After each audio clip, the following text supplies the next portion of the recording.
Sejam muito bem-vindos, tá? Ao nosso estudo. Fique à vontade, né? O pessoal que está aqui conosco, do Grupo Espírita Péssimo, o pessoal que nos acompanha pelo Google Meet, para questionar, pode mandar mensagem para a Gabriela. E aqui a gente vai conversando, vamos tirando nossas dúvidas e aprendendo juntos aí, certo? Então vamos fazer nossa prece aí. Quem faz aí, Gabriela?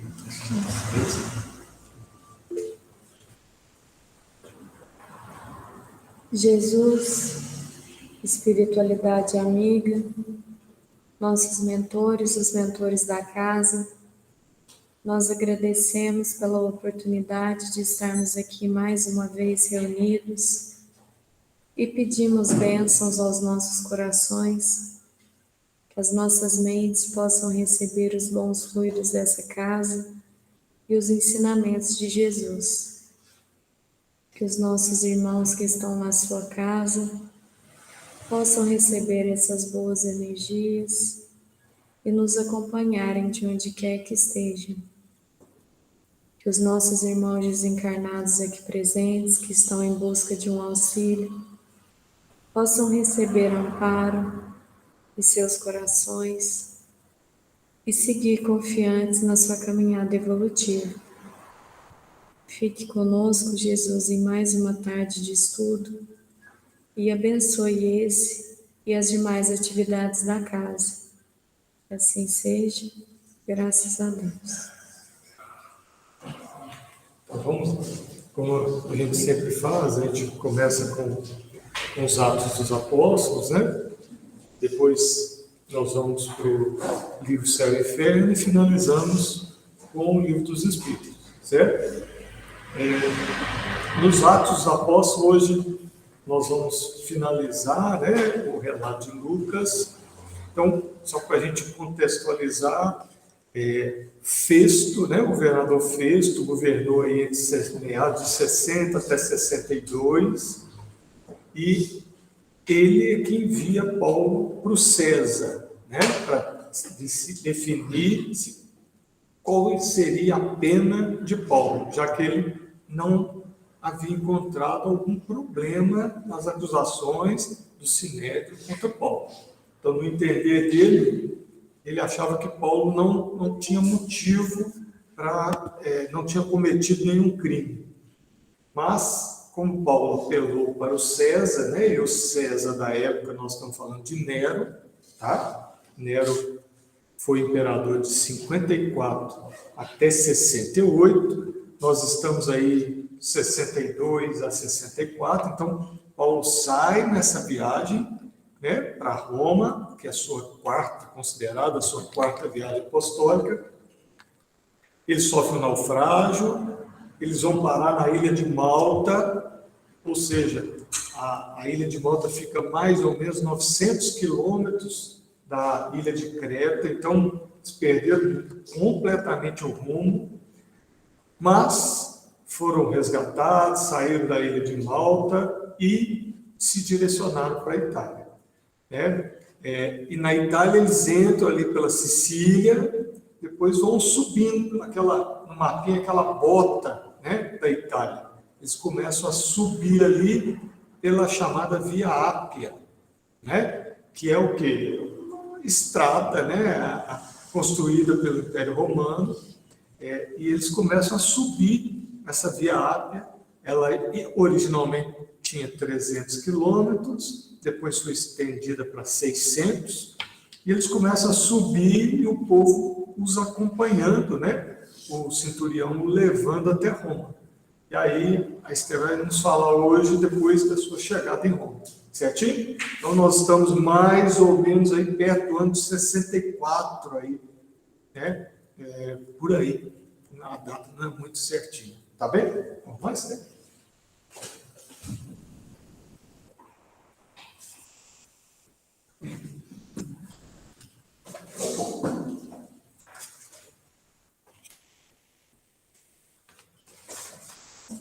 Continuando o que o Luciano falou, em todos esses lugares por onde Paulo passava, durante o percurso para Roma, ele era saudado e envolvido de amor pelos irmãos cristãos. Fazia suas pregações com o mesmo empenho de sempre. Chegando em Roma, ele foi recebido por vários irmãos e se sentiu agradecido e renovado. Também recebeu permissão para morar por sua conta, tendo apenas um guarda por sentinela. Depois de alguns dias, estando em Roma, Paulo convida os líderes dos judeus para se encontrarem. Reunidos, ele começa a explicar a sua trajetória e toda a perseguição sofrida pelos seus irmãos. E dizia que continuava insistindo que nada tinha feito, nem contra os costumes recebidos dos antepassados, e muito menos contra o seu povo, o povo judeu. Mesmo assim, os judeus queriam prendê-lo, sendo necessário apelar a César na tentativa de ter um julgamento justo. Disse: estou preso nessas correntes de ferro por causa daquele que o povo de Israel espera. Ou seja, ele estava preso por seguir o evangelho de Jesus. Os judeus se manifestaram, dizendo que nada havia de informação a seu respeito, nenhuma notícia, nem boa, nem má. Pediram então para ouvi-lo. Queriam que ele falasse sobre essa seita que ele tanto defendia. No dia combinado, houve uma grande aglomeração de israelitas na humilde casa de Paulo. Ele pregou a boa nova e explicou pacientemente a missão de Jesus de manhã até à tarde. Alguns irmãos pareciam compreender os ensinamentos, enquanto a maioria entregava-se a interpelações ruidosas e polêmicas. As discussões seguiam acaloradas. Palestras ruidosas e irritantes dos israelitas acerravam os ânimos por ali. Desejoso de paz, Paulo vai a esse povo e diz a profecia de Isaías, que eu vou ler porque ela é autoexplicativa e extremamente forte. Certamente ouvireis e de nenhum modo entendereis. Certamente vereis e de nenhum modo percebereis. Pois o coração deste povo se faz pesado e os seus ouvidos se fizeram preguiçosos. E eles fecharam os olhos para não suceder que, vendo com os olhos e ouvindo com os ouvidos, entendam no coração e se convertam, e eu os cure com o bálsamo do infinito amor. Ele deixa bem claro que os judeus não compreendem a fé sem lutas religiosas, petrificam-se no orgulho da raça e perseveram numa falsa interpretação de Deus. Poucos gentios, cultos e raros judeus crentes na lei antiga estão preparados para a escola da perfeição com o Mestre. Os gentios simples e infelizes serão os bem-aventurados de Deus. Então, você imagina os judeus ouvindo Paulo dizer que os gentios simples é que serão os bem-aventurados de Deus. E depois de ouvirem isso, os judeus partem em discórdia. Paulo permanece em Roma por mais 2 anos, ensinando as coisas concernentes ao Senhor Jesus Cristo. Ele viaja, vai até a Espanha, continua pregando o Evangelho de Jesus e escreve ainda algumas cartas, a mais famosa, a carta aos Hebreus, e os relatos de Lucas falam que ele escreve essa carta com lágrimas nos olhos. Então, depois houve o julgamento, o Atos não traz essa parte, né, sobre a condenação dele, que foi decapitado. Então, fica para a gente que ele continua aí mais vivo do que nunca, nas suas atitudes, né? No seu exemplo. E assim a gente conclui o estudo do Atos, com a certeza que Paulo vive junto do Pai Maior, que cumpriu grandiosamente a sua missão, nos dá aí uma grande lição de força, sabedoria, humildade e devoção. Que também nós, a exemplo desse discípulo, possamos continuar a escrever o Atos 29, que representa a continuação da luta desses cristãos e a tentativa de manter a Igreja de Cristo. Que as nossas atitudes sejam as próximas páginas dos Atos. Que, ao contrário dos judeus, possamos ver, ouvir, entender e aceitar essa cura prometida. Que assim seja.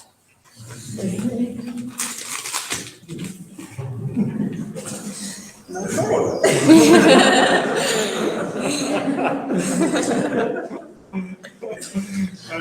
Você começou, você termina.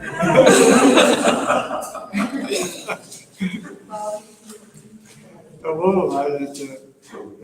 Mandaram aqui no chat, ó, mas eu chorei. Então vamos lá. É isso, o relato de Lucas termina com a profecia de Isaías. Né? E aí encerra, né? Fica esse buraco aí depois na história. Mas aí você começou a contar a história, né? Que Paulo fica em Roma, continua pregando, depois que ele é solto, né? Depois ele vai para a Espanha, que era um sonho dele, chegar nos dizeres dele no extremo ocidente. E depois disso, Pedro o chama. Vamos finalizar aqui a história do Paulo. Então o Atos acabou. Depois disso, Pedro o chama. E ele está na Espanha e ele volta para Roma, né? Porque João tinha sido preso, a coisa estava complicada para variar, né? É só a gente entender o contexto. Roma tinha mais ou menos 200 mil habitantes nessa época.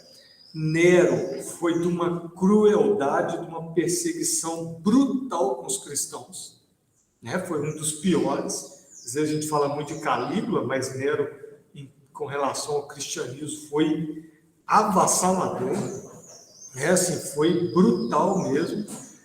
E dentro desse ambiente está o cristianismo começando a florescer em Roma, né? E, para variar, também os judeus mais ortodoxos, mais agarrados, perseguindo também. Não entenderam que Jesus era o Messias. Ou seja, a profecia que Paulo cita, que eles ficaram cegos, não quiseram ver, seus ouvidos não ouviram, seu coração ficou congelado, né, com relação ao Messias prometido, e que ele iria levar essa palavra, né, o Messias ia ser aceito pelos humildes, né? E é interessante que nos remete lá no início da pregação de Jesus. Onde Jesus começou a pregação dele? Não foi em Jerusalém, na Judéia, que era a parte chique da região. Jesus começou lá na Galileia, para os humildes, para os analfabetos, para os sofredores, para os doentes. O início, né, da vida pública de Jesus foi na Galileia. Depois ele foi para Jerusalém, nos dizeres, ele subiu para Jerusalém, como se Jesus ainda precisava subir alguma coisa, né? Então, Paulo também fala isso para os judeus, então o conhecimento vai para lá. Bom, mas aí Pedro o chama, mais ou menos por volta aí de 67, e Paulo volta, e aí numa dessas que Paulo sempre se posicionava, continuava pregando, Nero manda um soldado matá-lo. Então, Paulo é levado, né? Eles acreditam que na chamada Via Óstia, e aí um soldado dá uma espadada no pescoço dele, faz a decapitação de Paulo. Depois ele dá o apoio moral para o soldado ainda, né? Que o soldado É verdade. Ele ajudou o soldado a cumprir sua missão. Isso. Paulo vai com os soldados, você imagina, os soldados, foi bem lembrado, quando ele ficou esse tempo todo em Roma, os soldados afeiçoaram muito a ele, né? De vez em quando, né, segundo Paulo e Estevão, ele caminhava com um soldado pela Via Ápia, fazia umas caminhadas assim. E aí, quando a ordem do imperador para o soldado decapitá-lo, ele fala para o soldado. O soldado começa a titubear, né? E aí ele fala, né? Soldado, cumpra o seu dever. Eu já cumpri o meu. Cumpra a sua missão, que eu já cumpri a minha. E antes disso, ele escreve na segunda carta de Timóteo, ele escreve, cumpri minha missão e não perdi a fé. Né? Então, ele já tinha falado, inclusive para Timóteo, se vocês lembrarem, Timóteo aquele, no meio da viagem, era um menino de 13 anos, né? Neto da Lloyd, e aí Timóteo vira um grande pregador que leva Timóteo lá para a discussão da circuncisão, né? Depois antes da sua segunda viagem, leva Timóteo para lá.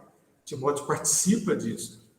E ele escreve para Timóteo, né? Que já tinha resolvido, ele estava tranquilo, consciência tranquila.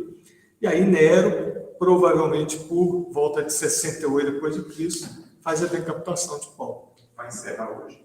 Pois é, aí encerramos hoje os atos e a história. Não, assim também, né, que Ananias que o ampara após a morte. Né? Então, pode. Ananias o ampara, que o relato é muito bacana, que fala que Ananias o retirou de perto dos despojos para que ele não tivesse a visão daquele momento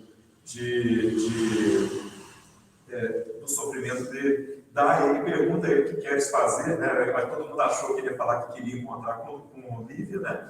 E com Lívia? Abigail, perdão, misturei com o Emmanuel. Com a Abigail, e ele pede que antes queria passar por todas as suas igrejas e orar em todas as suas igrejas. E vai uma a uma, orando em uma, e vai encontrar com a Abigail, então, junto com Jesus e com Estevão, né? Já em Jerusalém, né, em espírito isso, né? E é muito bacana, muito lindo, quem quiser ler. O final, assim, a cara de Paulo, né, assim, contando com os seres amados dele mesmo, com dever cumprido, consciência tranquila, Paulo, né? Eu queria agradecer ao mundo, né, de ter encerrado aqui, e explicar por que Paulo é tão importante na minha vida. É porque foi o livro Paulo e Estevão que me trouxe para cá. E uma nova caminhada. Eu iniciei uma nova caminhada, acreditando que sim, que a gente pode errar, fazer coisas erradas e recomeçar novamente. E Paulo é tudo isso. E vai continuar sendo. Por isso de tanta emoção, gente. Beleza. Vamos lá, então. Céu e inferno.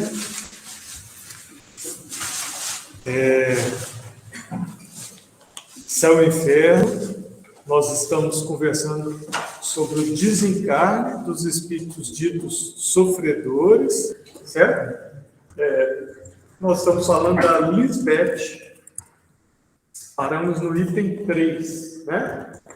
Kardec está insistindo para ela dizer qual é o motivo ela está numa situação ruim no plano espiritual. Ele perguntou, na primeira pergunta ele já pergunta isso, ela dá uma disfarçada, e agora na terceira ela vai responder por que ela sofreu, teve um desencarne difícil. Certinho? Vamos lá então, Gabriel? Farei o que desejardes. Quereis dar-nos alguns detalhes sobre a vossa última existência?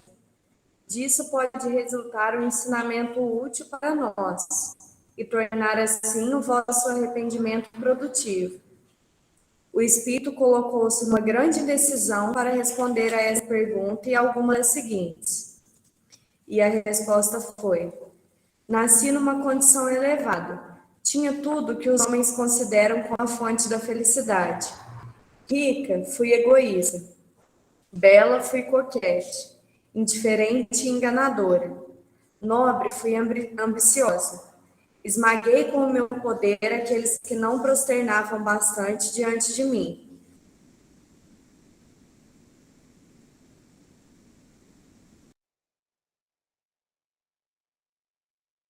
E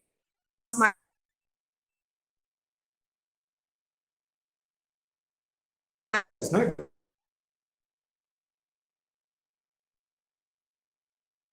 Como eu posso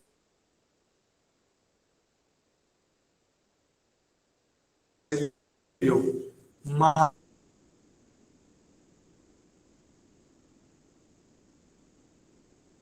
né? Não é o momento inadequado que ela teve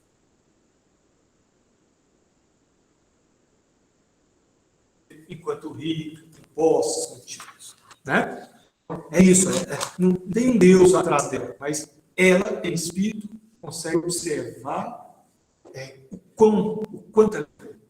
E aí fica difícil para o espírito. E ela vai continuar agora num ato impressionante do grau de dificuldade dela se desfazer das coisas materiais. E é outra que vai falar essa questão da ligação com a matéria. Vamos lá. em que época vivestes? Há 150 anos na prosa. Então, ela viveu mais ou menos em 1700 aí, tá? Não, a matéria se revoltava sempre. Tu não podes compreender a influência que ela exerce, apesar da separação do corpo e do espírito. O orgulho, vê tu, vos enlaça em correntes de bronze, cujos anéis se apertam mais e mais ao redor do miserável que lhe entrega o coração. O orgulho, essa hidra de 100 cabeças, sempre renascentes, que sabe modular seus assobios envenenados, de tal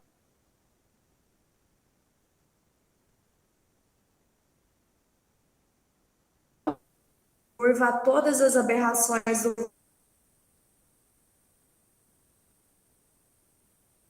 vosso espírito.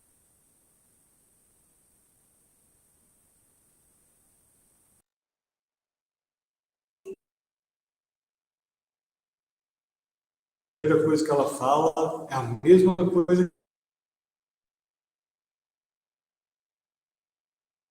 que o outro falou. Vocês lembram? Que ficou ainda mentalmente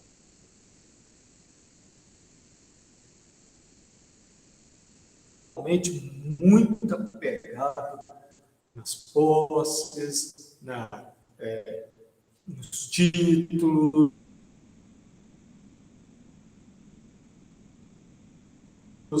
na casa, aqui também a gente pode estender um pouquinho nas pessoas, né? Isso não é só coisa material, né? As pessoas também são matérias, são uma afetividade doente, faz com que a gente se apegue. E doente, às vezes, não é só aquela coisa, eu amo demais, aí eu tenho ciúme. Não, aqui é doente, às vezes, de ódio, de raiva, de rancor. Aí fica atrelado. Aqui eu tenho aqueles que querem ficar longe.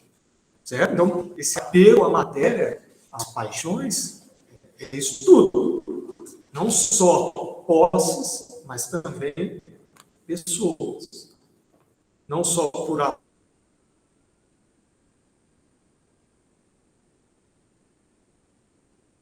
amor,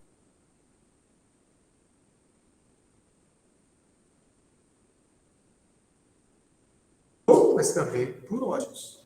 Certo? Beleza? Então, aí Kardec vai trazer um comentário agora. Porque depois as consequências, incontestavelmente é um progresso, porque seguramente, quando vivo, nem pouco depois de sua morte, não raciocinar assim. Ele compreende o mal e isso já é alguma coisa. A coragem e a vontade de evitá-lo lhe virão em seguida. Porque sempre Kardec fala que o espírito está sempre progredindo, a gente está sempre aprendendo. Então, a gente entender que esse espírito, com o grau evolutivo dele, ele entendeu que ele não melhorou.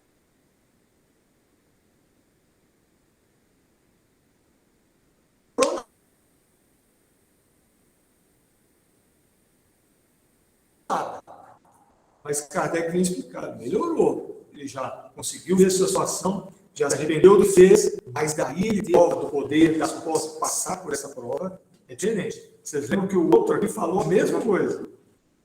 Do Boêmio, se não me engano.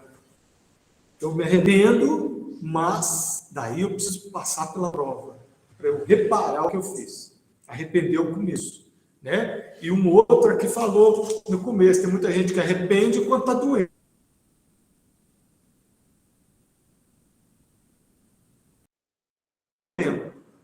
Depois que passou a dor, acaba o arrependimento e volta a fazer a mesma coisa errada que fazia. Então, o arrependimento não quer dizer que o espírito está completamente, vamos dizer, reformado ou renovado. É o primeiro passo. Isso também não é um arrependimento.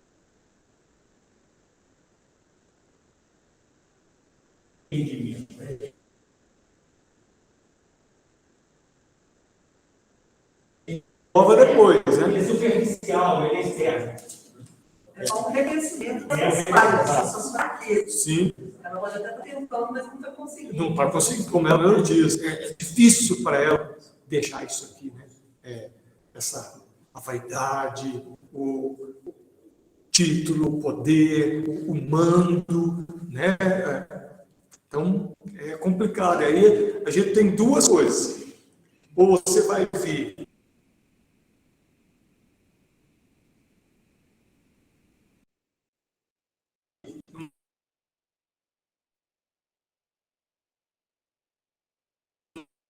a gente entra em contradição com outras correntes de pensamento. Porque para muitas correntes de pensamento, só o arrependimento é suficiente para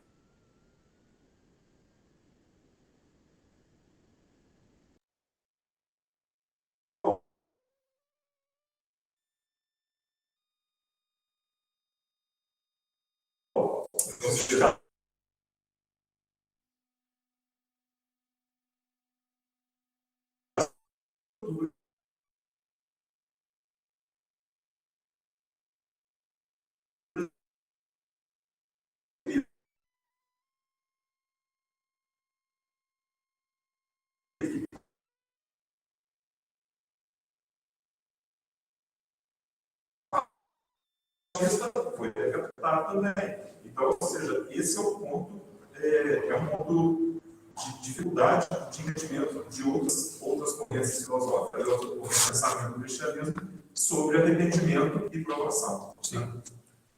Então, que a gente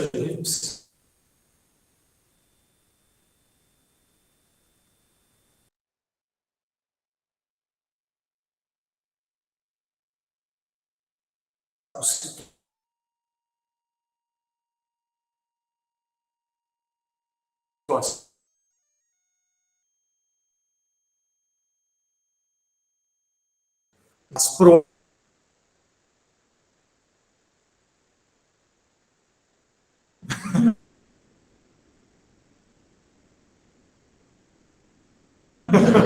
nós vamos estar nessa situação, né? Beleza, vamos lá.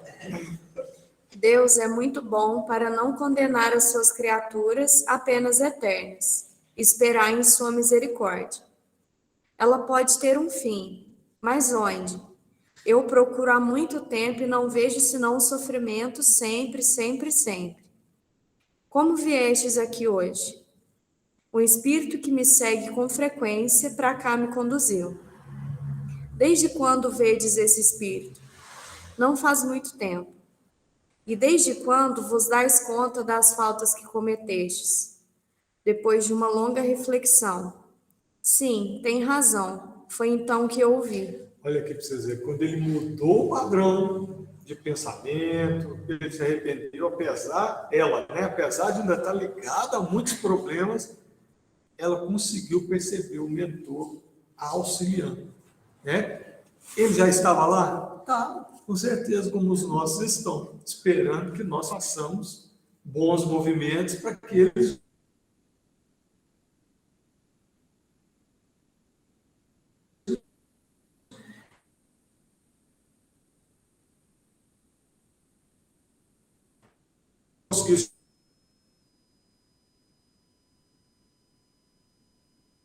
deixar chegar na reunião mediúnica porque alguém nos levou, né? Outros também falaram essa mesma coisa.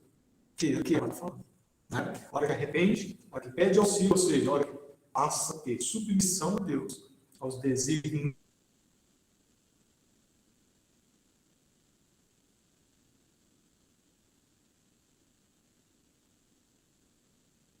benefícios dessa ajuda.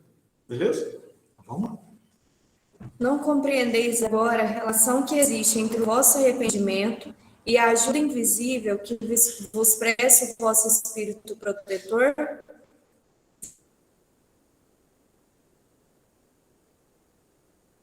Vede como origem desse apoio o amor de Deus e como objetivo o seu perdão e a misericórdia infinita. Oh, como gostaria! E a próxima pergunta. Creio poder, vou prometer no nome sagrado daquele que jamais foi surdo a voz de seus filhos em aflição.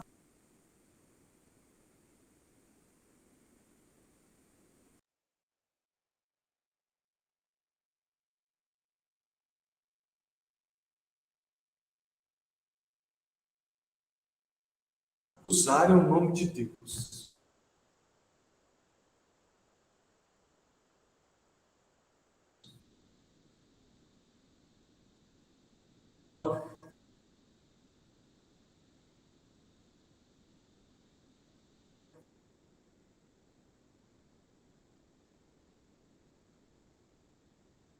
Né? Sentimento no plano espiritual.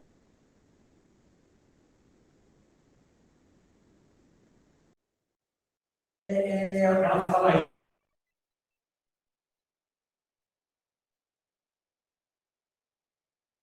Quanto a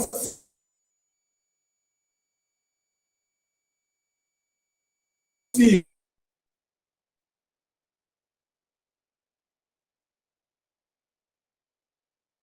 para falar.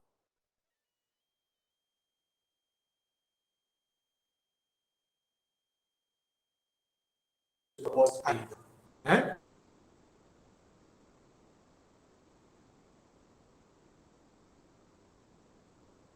Enquanto a gente tem que entender que o nosso papel é ativo. Enquanto o pensamento proliferar, a gente tem que colocar tudo nas mãos de Deus, deixar tudo para Deus resolver. A gente com tanto em mãos para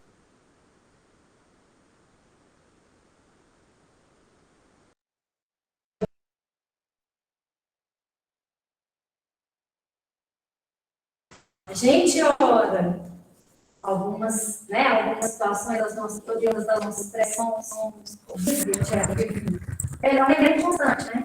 A gente perder essa ideia, essa facilidade perante a lei divina, perante o nosso compromisso mesmo, com nós mesmos, dentro do nosso melhoramento. Né? De exercer a nossa vontade, né? Usar essa vontade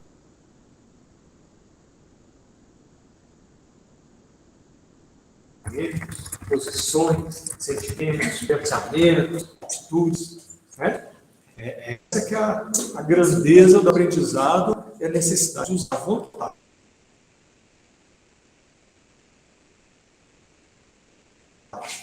Beleza? Complementando aqui, a questão de que é uma questão que nós passamos, que a própria mensagem aqui mostra tudo aqui. Nossa visão, nosso acesso à ferramenta invisível vai depender da nossa exposição. É muito interessante, está tudo aqui. A gente tem que falar se é a vida, não, está tudo aqui. O que vai mudar é a capacidade de chegar e sair da atividade. Realmente, aqui você assim, eu vou fazer, as coisas elas irão fluir. A gente volta até na carta de Tiago, né? Carta de Tiago.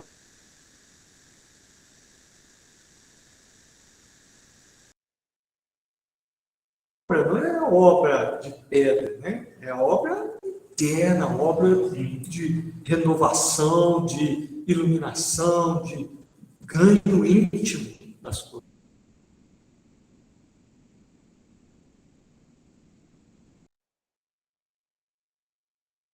Espiritual mais digno, né? A nossa prestação de contas, não será cobrado as obrigações divinas, se o mundo mudou, se as pessoas mudaram, se o que você fez deu frutos ou não, vai cobrar a sua mudança interna. Se você mudou por dentro, esse é o objetivo. A maior tarefa é essa mesmo, né? Conosco, né? Construir esse reino. Na verdade, ele atribui essa frase a Jesus, né? No livro Boa Nova, ele fala isso. Então, construir o reino de Deus dentro de nós, né? É aí. Vamos lá. Aí o guia do médium, que estava junto com a Elisabeth, né? O guia lá vai falar para nós, fazer um resuminho fantástico aqui de como é que é essa atuação aí. Vamos lá. Tem só uma perguntinha antes, que eles falam, peçamos juntos, eles nos ouvirão. Aí fazem uma prece e perguntam para ela, estás aqui ainda? Sim, obrigada, não me esqueças. Vinde aqui vos escrever todos os dias. Sim, sim, retornarei sempre. Aí vem o guia do médium. Não esqueçais jamais os ensinamentos que bebeis nos sofrimentos dos vossos protegidos, e sobretudo nas causas desse sofrimento, que ela vos sirvam a todos de ensinamento para vos preservar dos mesmos perigos e dos mesmos castigos. Olha aqui, estou falando para nós, hein? Só chamar a atenção. Não vamos nos esquecer do que causou sofrimento na nossa querida Lisbeth, no nosso Boêmio, né? Quem que é o outro aqui? No Novel, Augusto Michel. Então, esses têm muito a nos ensinar. Então, a gente antenar para o que eles estão falando para nós. É aí que nós temos que mudar. Porque nós estamos vendo vivamente o que eles passaram em função dos comportamentos que tiveram. Né? Vamos lá. Purificai os vossos corações, sede humildes, amai-vos, ajudai-vos, e que o vosso coração reconhecido não esqueça jamais a fonte de todas as graças, fonte inesgotável, onde cada um de vós pode aurir com abundância, fonte de água viva que sacia a sede e nutre ao mesmo tempo, fonte de vida e de felicidades eternas. Olha aí, para você ver. Ele está se reportando à conversa de Jesus com a mulher samaritana no poço de Jacó. Quando Jesus fala para ela, eu vou te dar a água viva, né? Aquela água que jorra para a vida eterna. Se você tomar essa água, nunca mais você terá sede. Então ele está se reportando à conversa de Jesus lá. Jesus já havia falado dessa água viva, né? E aqui o guia do médium vem falar de novo dessa água viva, né? Essa é uma conversa espetacular de Jesus com a mulher samaritana no poço de Jacó, né? Beleza, vamos lá. Ide a ela, meus bem-amados, bebei nela com fé, lançai-lhe as vossas redes e elas sairão dessas ondas, carregadas de bênçãos. Informai aos vossos irmãos, advertindo-os dos perigos que podem encontrar. Espalhai as bênçãos do Senhor. Elas renascem sem cessar. Quanto mais as derramais ao redor de vós, tanto mais se multiplicarão. Tende-as em vossas mãos, porque em dizendo aos vossos irmãos, ali estão aos perigos, ali estão os escolhos, segui-los para evitá-los. Imitai-nos, a nós que damos exemplo, espalhai as bênçãos do Senhor sobre aqueles que vos escutam. Benditos sejam os vossos esforços, meus bem-amados. O Senhor ama os corações puros. Merecei o seu amor. Então aqui ele remete agora ao quê? Mateus, quando traz as exortações de Jesus no Sermão do Monte, ele fala exatamente isso aqui. Ele está voltando, ele falou de Jesus, da fala de Jesus com a mulher samaritana, agora ele fala da fala de Jesus no Sermão do Monte, quando ele fala, o Senhor ama os de corações puros. O que Jesus fez no Sermão do Monte? Quando ele fala que as traduções vêm bem-aventurados, mas não é bem-aventurados.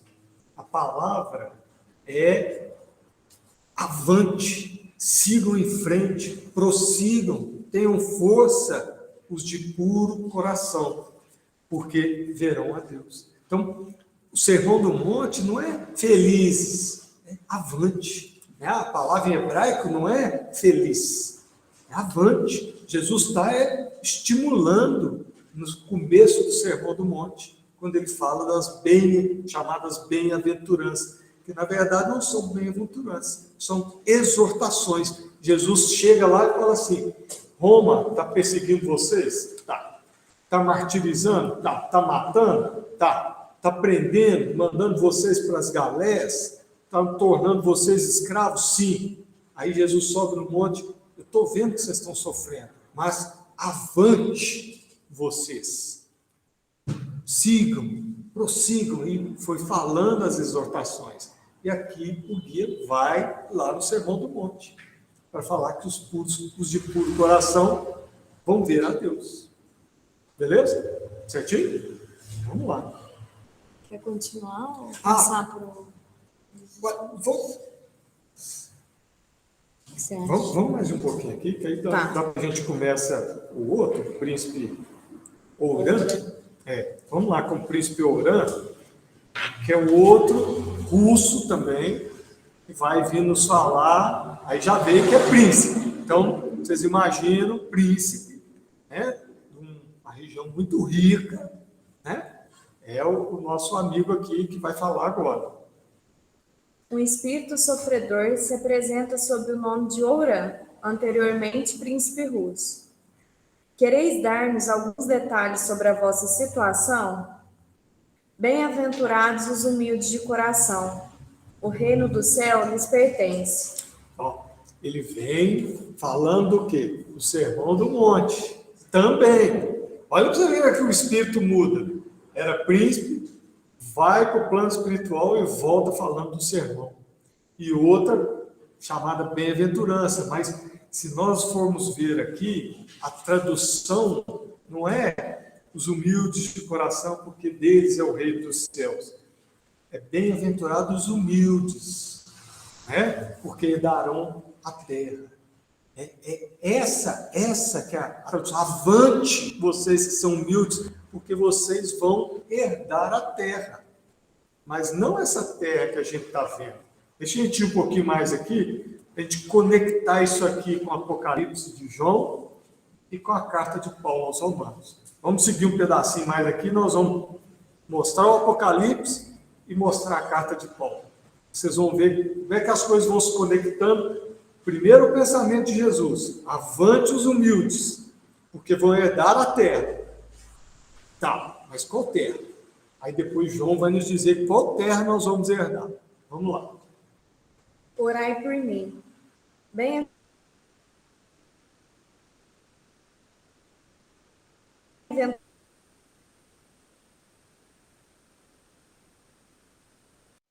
mais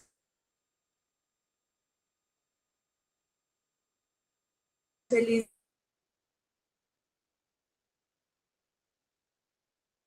É aquele que escolhe uma posição humilde, que não vê.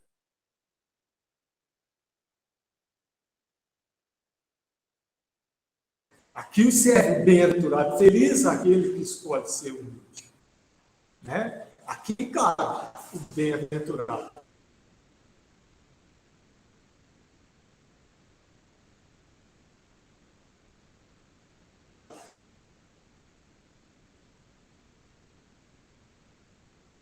O Sermão do Monte não. Dá a terra. E aí a gente vai no Apocalipse de João, capítulo 21, João vai falar, teve uma visão dessa terra. Como é que vai ser essa terra? Aí João diz, João, né, a sua visão apocalíptica, lá na ilha de Patmos, né, tem a visão e ele vai dizer: vi então um céu novo e uma nova terra. Pois o primeiro céu e a primeira terra se foram, já não existe mais. Aí depois ele diz: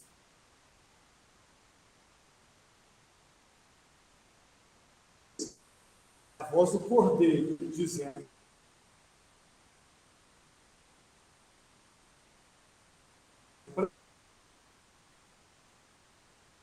serão o seu novo povo.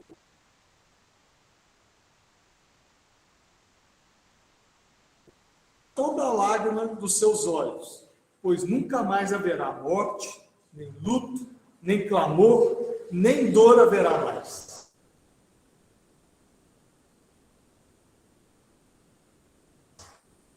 Ainda fala que João estava louco, né? Estava louco? Está falando exatamente disso do que a gente está vendo, né? Jesus falou lá, João no Apocalipse falou, nós vamos herdar um céu novo e uma terra nova. Sem luto, sem clamor, sem dor, nada disso. Porque as coisas antigas se foram. Né? Aquele mundo primitivo, mundo de prova e expiação, se for, nós estamos indo com regenerativo. Claro que ainda vamos ter alguma dor, sim, mas não da maneira que a gente vê no mundo de prova e expiação. E aí a gente vem para os dizeres de Paulo. Paulo aos Romanos, 8,19. O que Paulo diz? Toda a criação será um dia renovada, libertada da servidão da corrupção, transformada pela glória de Deus. Então, Jesus, João, evangelista, Paulo, apóstolo, falando exatamente a mesma coisa, né? De maneiras diferentes, mas todos nos prometendo um mundo novo, um mundo melhor, um mundo renovado, através da renovação de nós, criaturas. Certinho? Beleza? Ficou claro aí, gente? Essas conexões aí, que a gente vai conectando isso. Beleza? Vamos lá. Não sabeis as brasas ardentes que acumulam sobre a sua cabeça. Não sabeis os sacrifícios que a riqueza impõe quando se quer aproveitá-la para a salvação eterna. Que o Senhor me permita, a mim, orgulhoso déspota, vir espiar entre aqueles que esmaguei com a minha tirania, os crimes que o orgulho me fez cometer. Orgulho. Repeti esse nome sem cessar, para que jamais vos esqueçais que ele é a fonte de todos os sofrimentos que nos oprimem. Sim, abusei do poder e do favor dos quais gozava. Fui duro, cruel para os meus inferiores, que deveriam curvar-se a todos os meus caprichos, satisfazer todas as minhas depravações. Quis para minha nobreza as honras, a fortuna, e sucumbi sob o peso que tomei sobre minhas forças. Ele está dizendo que ele escolheu, né? Mas sucumbiu, porque o peso dessas coisas todas foi superior à sua vontade de resistir a isso. Mesma coisa da nossa Lisbeth aqui, também não conseguiu resistir, né? Eu acho que esse aqui está um pouquinho mais à frente, que já está pedindo para voltar, para ser oprimido por aqueles que ele oprimiu, né? Parece que esse ela está no estágio anterior, né? Esse está mais resolvido já. Né? A impressão que dá é exatamente essa. Esse está mais, a vontade dele está maior, né? Mas você vê que o problema dele e da Lisbeth é o mesmo, né? Poder, orgulho, opressão dos chamados, estão em posições inferiores, né? São os mesmos problemas.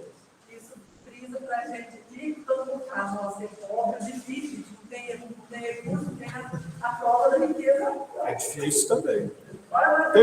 Teve um espírito aqui que falou isso, né? Um dos espíritos falou isso. Eu vou tentar, eu tentei, eu trabalhei, eu firmei, tentei fazer de tudo para depois eu ir lá para a prova da riqueza. Eu tentei me fortalecer porque eu sei que a coisa é ruim, é difícil, né? Então, teve um deles aqui, eu não vou lembrar quem, falou exatamente isso. Ele se preparou muito para não falar. Tirar o dinheiro da casa, vai dar uma metade, só usar uma metade para cuidar da casa. É essa que falou? Tá. Se for essa, é que era a Condessa, né? Isso, é isso mesmo, eu acho que é ela mesmo. Certinho? Vamos, semana que vem a gente pega ela aqui, no comentário do Kardec, beleza? Certinho? Beleza. Então, semana que vem a gente pega aqui os espíritos, né, o comentário de Kardec acerca disso. Tá bem? Então, vamos lá. no Livro dos Espíritos, nós estamos na questão 663. Ainda estamos conversando sobre a primeira lei moral, a lei de adoração. Primeiro ele falou do bem e do mal, e agora ele está falando da prece, né? Então Kardec pergunta, né? E agora ele vem conversando sobre a prece. Então, 663, nós vamos falar da questão da prece pelos outros. Vamos lá. Podemos? Vamos lá, 663. As preces que fazemos por nós mesmos podem mudar a natureza das nossas provas e desviar-lhes o curso? Vossas provas estão entre as mãos de Deus e as que devem ser suportadas até o fim. Mas, então, Deus tem sempre em conta a resignação. A prece chama para vós os bons espíritos, que vos dão forças para suportá-las com coragem, e elas vos parecem menos duras. Já o dissemos, a prece não é jamais inútil quando ela é bem feita, porque fortalece e já é um grande resultado. Ajuda-te e o céu te ajudará. Sabes isso.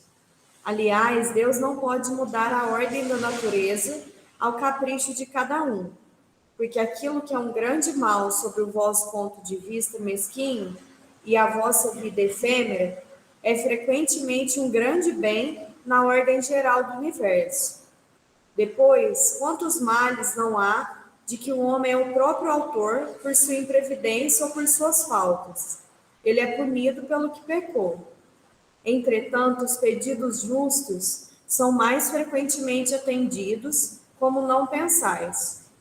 Credes que Deus não vos tem escutado, porque Ele não fez um milagre por vós, enquanto Ele vos assiste por meios tão naturais que vos parecem o efeito do acaso ou da força das coisas. Frequentemente, ou mais frequentemente mesmo, Ele vos suscita o pensamento necessário para vos tirar da confusão. Então, Kardec vai perguntando, se a gente rezar muito essas provas, as coisas que a gente tem que passar, elas podem ser desviadas? Não. Lei divina, não vai ser flexível ao sabor, como eles mesmos dizem aqui, ao sabor dos nossos desejos mesquinhos, não é? Então, mas vale, então, a gente fazer essa prece ou não? Vale no sentido de que, quando nós elevamos o pensamento, a prece do coração, a gente permite, né, que bons espíritos, nossos mentores, os espíritos simpatizantes, se aproximem de nós, nos trazendo boas ideias, nos revigorando, nos trazendo possibilidade de resistência, nos trazendo alento, né, nesse sentido, de que a gente tenha mais condição de suportar aquilo que nós temos que passar.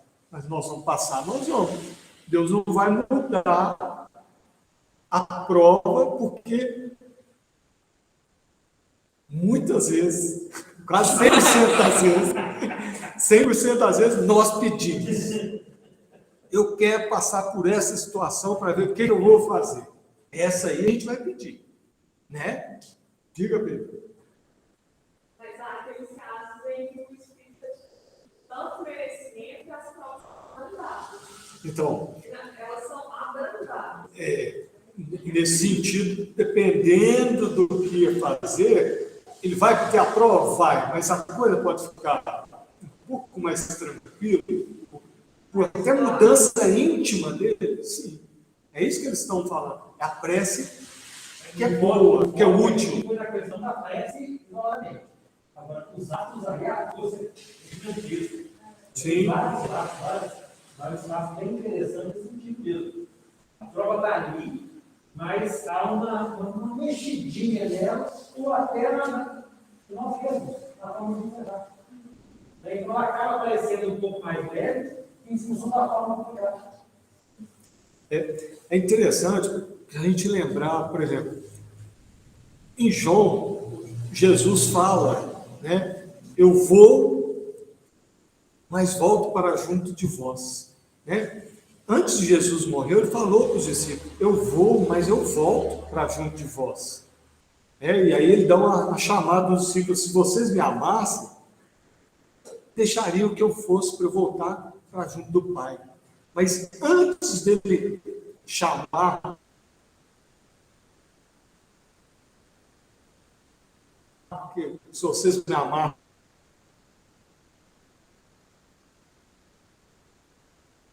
vocês não me pediriam para ficar, vocês deixariam eu cumprir o que eu preciso cumprir, e valeu, eu volto para realmente ter essa intenção de acessar, né, as vibrações de Jesus.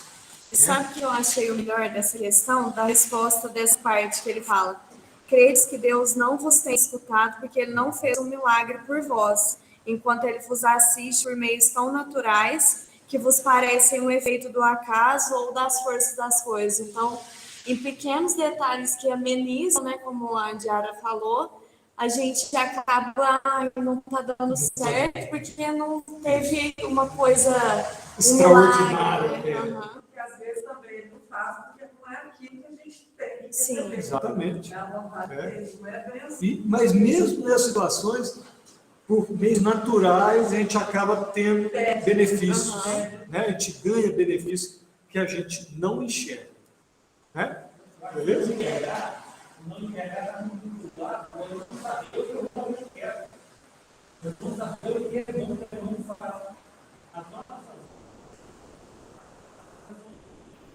Então, eu fico claro que eu quero bem nessa área. Tentar entrar nas pessoas, olha, eu me acordo, eu me acordo, mas tem um esforço lá. A gente vira do lado, a nossa qualidade líquida, mas cadê minha porta? A gente continua naquela mesma limitada. Vamos emendar com essa aqui? Essa é mais tranquilo. Temos 3 minutinhos aí, a gente termina com essa aqui. Vamos lá. É útil orar pelos mortos e pelos espíritos sofredores, e nesse caso, como nossas preces podem proporcionar-lhes alívio e abreviar seus sofrimentos, têm elas o poder de dobrar a justiça de Deus? A prece não pode ter por efeito mudar os desígnios de Deus, mas a alma pela qual se ora experimenta alívio, porque é um testemunho de interesse que se lhe dá, e o infeliz é sempre aliviado quando encontra almas caridosas que se compadecem de suas dores. Por outro lado, pela prece, provoca-se o arrependimento e o desejo de fazer o que for preciso para ser feliz. É nesse sentido que se pode abreviar sua pena, se por seu turno ele ajuda com sua boa vontade.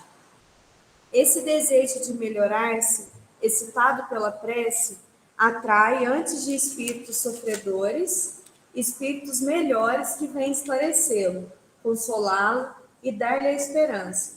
Jesus orou por todas as ovelhas desgarradas, mostrando-vos com isso que seriam culpados, não fazendo, por aqueles que mais necessitarem. Então, é uma pergunta que vira mexe a gente ouve, né, no centro espírita. Mas eu devo orar pelo morto, pelo aquele que já morreu? Não devo, porque eu vou atrair, vou trazer para cá, e vai me fazer mal. É falta de caridade, gente. A gente precisa orar por ele, sim. Né? O ser cristão vai nesse sentido também, orar pelos aqueles que estão em dificuldades, ou pelos aqueles que nós ou a sociedade julgou que foi mal, que foi violento, foi agressivo. Nós devemos e podemos orar por eles, né?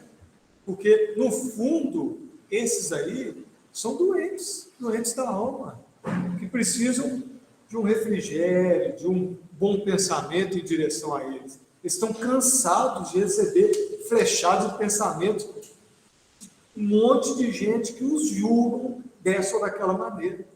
Então, quando a gente reza um pouco por esses, nós estamos fazendo uma caridade por eles, né? E com relação a faz bem para eles, não precisamos nem ver a resposta aqui. Todos esses espíritos que nós vimos agora, que Kardec falou, todos quase todos falaram, a sua prece me ajudou, ore por mim. Né? Teve um que pediu até para ir no túmulo orar por ele. Não é isso? Então, a prova viva do benefício da prece por esses sofredores. Eu fico um pouco mais preocupado com aqueles que nós, como sociedade, julgamos que foram maus, violentos, agressivos. Esses que às vezes a gente só critica. Né? De repente a gente poderia orar por eles, que são almas doentes mesmo. Porque às vezes a gente pega, aqui a gente já tem um certo conhecimento, a gente é também, mas a gente tem mais claridade das situações. É da gente rezar pedindo para que eles nos auxiliem, pedindo ajuda para eles. Muitas das vezes eles precisam de ser ajudados. Isso é bem lembrado. A gente não deve pedir ajuda para espíritos, né? Que a gente, ainda mais para esses que a gente vê que sofreram, que estão numa situação ruim, que morreram às vezes em movimentos difíceis, a maioria não está em condição de ajudar ninguém, mas a gente orar para conforto deles, né? Certinho? Isso foi bem lembrado. Às vezes a gente fica pedindo, o espírito desesperado lá, não está conseguindo nem se equilibrar, e nós estamos pedindo que ele nos ajude. Né? Aí é falta de caridade com eles também. Já acaba piorando um pouco a situação deles. Né? Com certeza. Vai sentir falta daquilo. Beleza. É tão verdade que os espíritos não fazem mal, porque logo trata-se de espíritos sofredores, e não de espíritos novos. Sim. Tanto que precisam de oração, exatamente por isso, porque não são maus, são sofredores. Beleza. Você É isso. Vamos quer falar? Você levantou, né? É só para lembrar, nas mediúnicas a gente vive escutando isso, né? Sim. Os sofredores pedindo as nossas preces. Pedindo as preces. Sim. A gente ouve a mesma coisa que ele falou, né? A Vanessa lembrou. Na reunião mediúnica, a gente muitas vezes escuta deles pedindo para que nós oremos por eles, para que eles passem pela prova, para que eles consigam se equilibrar, para que a sua dor diminua. Né? Beleza? Então vamos lá. Vamos fazer a oração aí? Faz aí.